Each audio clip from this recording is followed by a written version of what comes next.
그런데 여기서 진짜 빠져나올 수 없는 역설이 등장합니다. 바로 평화적 이양의 딜레마인데요. 시 주석이 나중에 안전하게 은퇴하려면 철저하게 믿을 수 있는 후계자가 필요하잖아요. 그런데 누군가를 후계자로 콕 집어서 힘을 실어주는 그 순간, 지금까지 본인이 쌓아올린 현재의 절대 권력이 위협받게 됩니다. 안전하려면 후계자가 필요한데 시스템 자체가 그 후계자의 존재를 용납하지 못하는 진퇴양난에 빠진 겁니다.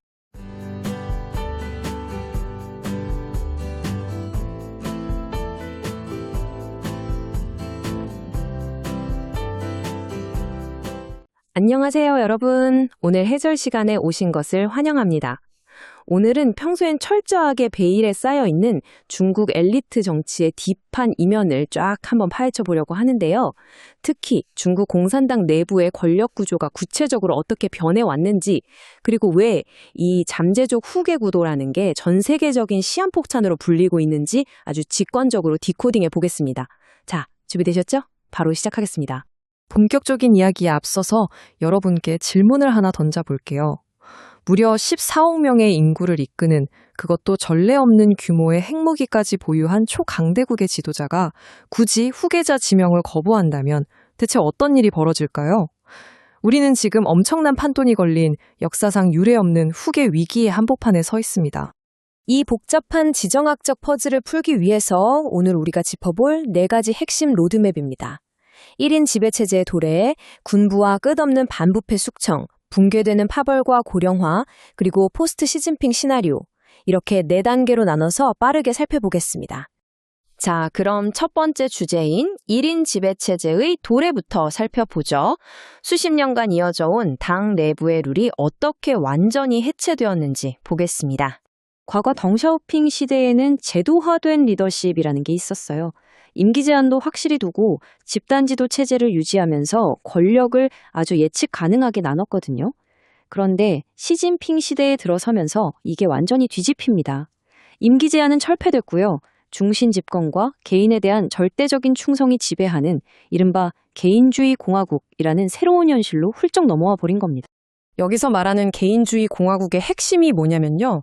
지도자 한 사람에 대한 충성심이 기존 시스템의 규칙이나 은퇴 연령, 심지어 집단적인 의사결정 같은 그 모든 것들을 그냥 압도해버린다는 거예요. 당, 국가, 군대 사이의 경계선이 사실상 다 지워지고 오직 단 한 사람을 위해 움직이도록 재편됐다는 뜻이죠.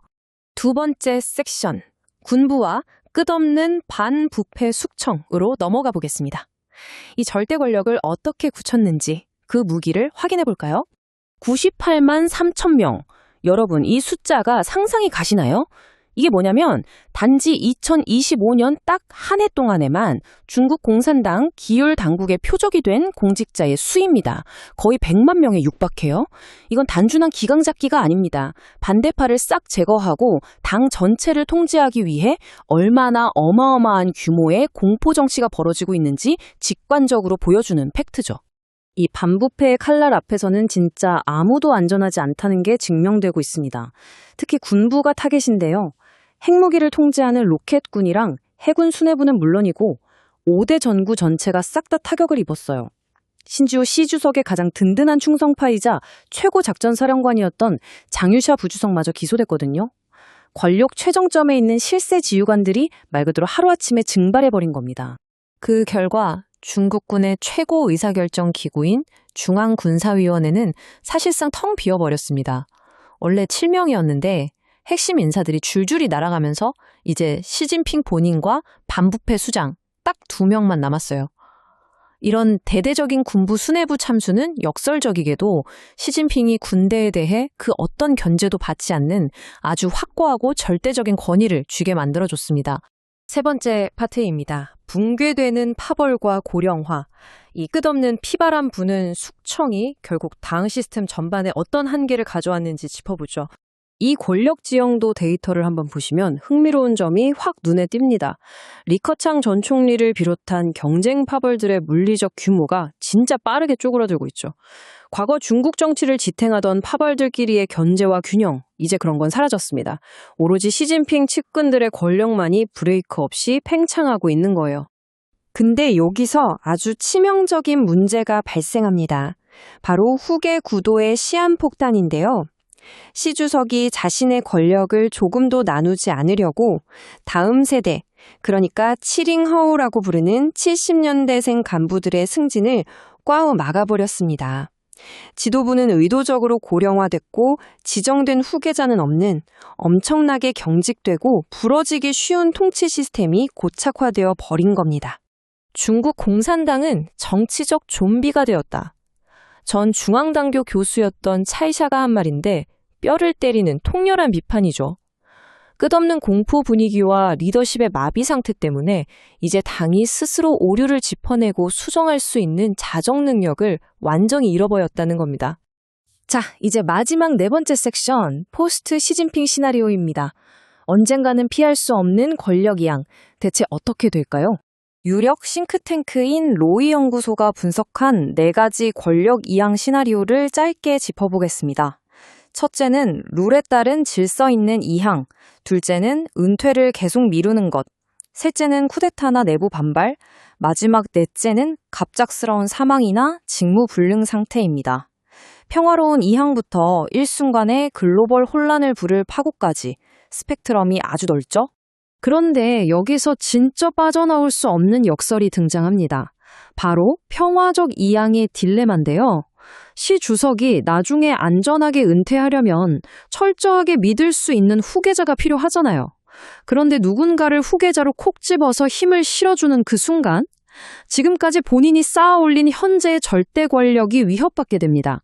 안전하려면 후계자가 필요한데 시스템 자체가 그 후계자의 존재를 용납하지 못하는 진퇴양난에 빠진 겁니다.